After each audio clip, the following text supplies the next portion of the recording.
Hello, welcome or welcome back. I'm Jess. Today is exciting. I'm doing the mid-year freak out book tag. I like the tags. I think they're very fun. I pulled the questions for this from withcindy. All right, first up, best book of 2023.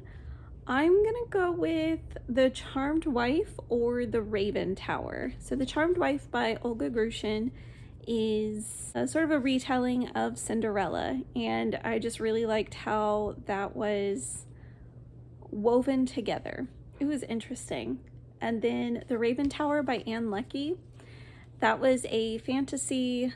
It's told from the perspective of a god in two time periods. Very, very good. Loved it. Question 2, best sequel of 2023. I didn't read too many series this year. I read the Mistborn trilogy and I've read quite a bit out of Spy Family. So I'm gonna say Spy Family. 100% Spy Family for best sequels. New release, not read or that I want to read. Now this one is completely a pick based on the cover of the book. That's Mark Lawrence's The Book That Wouldn't Burn. I don't really know a whole lot about this. I tend to read my books blind, so what little I remember about the back of the book is there's a library and at least 2 people in the library. Yeah, but it's a beautiful cover. Number 4, anticipated release of the second half of the year. For this one, I'm going to go with, what's her name? Genevieve Gorachek, and the title is The Weaver and the Witch Queen. Genevieve Gorachek wrote The Witch's Heart, which I actually haven't read yet, but is on my list to read this year as well. Everything I've heard about it, though, I think I'll really like that book. And so I'm also very excited to read The Weaver and the Witch Queen. Number 5, biggest disappointment of 2023. This is a 2-parter. So first one, it has got to be the final 10 to 15% of The Hero of Ages from the Mistborn trilogy. Wow. That really put me off. Brandon Sanderson, I don't know if or when I'll go back to read more of him.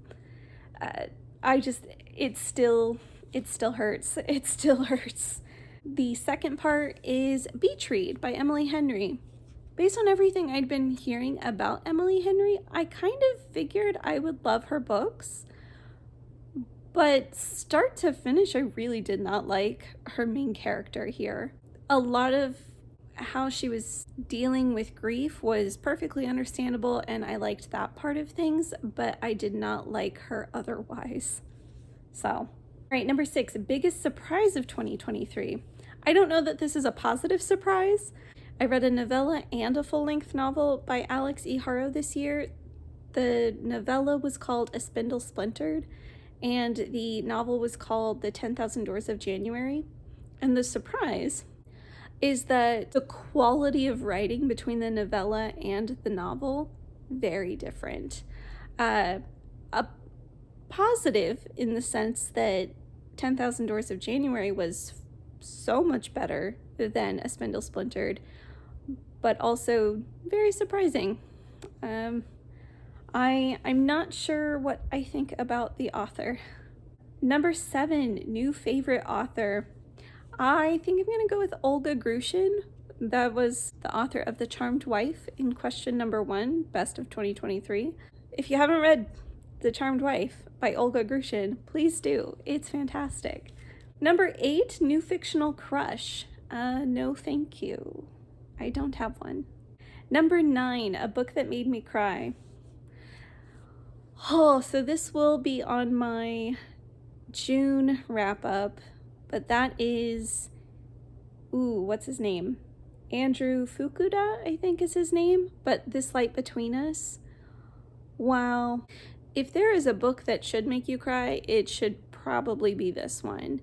So This Light Between Us is a historical fiction set during World War II, and it is about a pair of pen pals where one is a Japanese American boy and the other is a young Jewish girl living in Paris. And you know, it's World War II, so yeah, that should make you cry. And it certainly made me cry. Number 10, a book that made me happy. I'm going to go with my manga picks for this year. So Wotakoi, Love is Hard for Otaku. I read the first 2 volumes of that. And Spy Family, I've read the first 6 volumes of that. Both of those titles made me so very happy. Highly recommend. Number 11, most beautiful book I've purchased this year. By default, that is going to be Atomic Habits by James Clear. It is the only book I've purchased this year, but it is also very pretty. I will try to take a picture of it. Oh, maybe that will be my thumbnail. That would be cute. Well, I think it's cute. Final question, books I really need to read by end of year. All right. So, let's talk about this one. Since March 6th of this year, I have been trying to get my library checkouts down to a maximum number of 6. You would think that I would have hit that by now with the number of books that I've read. By the way, I started out with 23 books checked out that date. Currently, I'm sitting at 14 books checked out. I don't even want to contemplate how many books I have read between then and now that would have resulted in me checking out that many more books. So we won't go there. That is taking some time, but I will get there eventually. Not by the end of June. Probably not until September. Okay. That's hard. I don't want to say September, but maybe that's reasonable and rational. Because I keep thinking, oh, by the end of this month.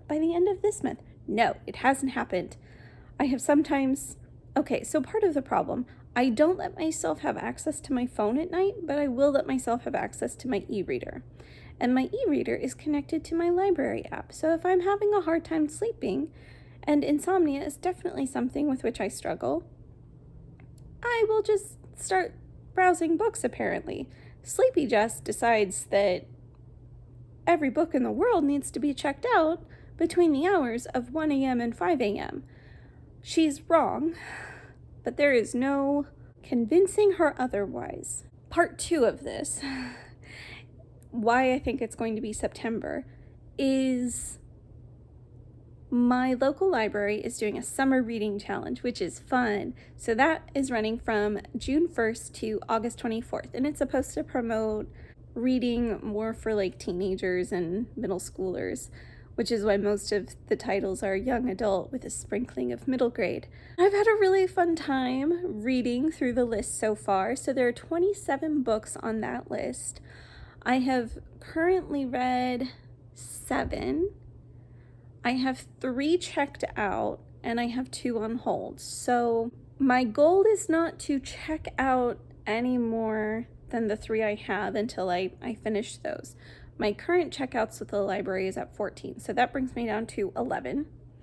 I have a book checked out right now that is a book club read. I'm in a book club with some friends of mine. They are wonderful. We meet quarterly. Once I finish that in July, that will bring me down to, what did I say? 14 less 3 is 11, less 1 is 10. All right, so that brings me down to 10 books.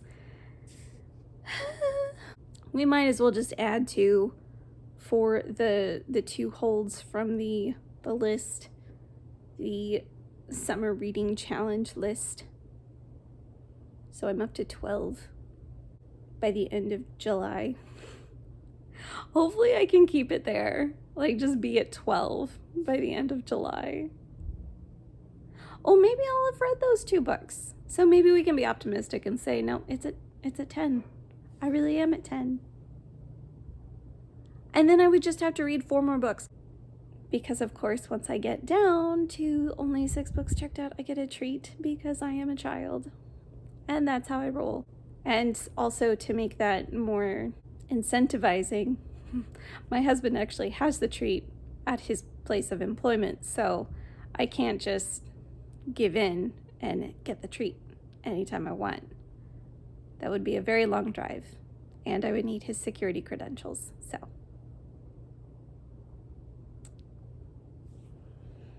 I guess that's the end of this book tag.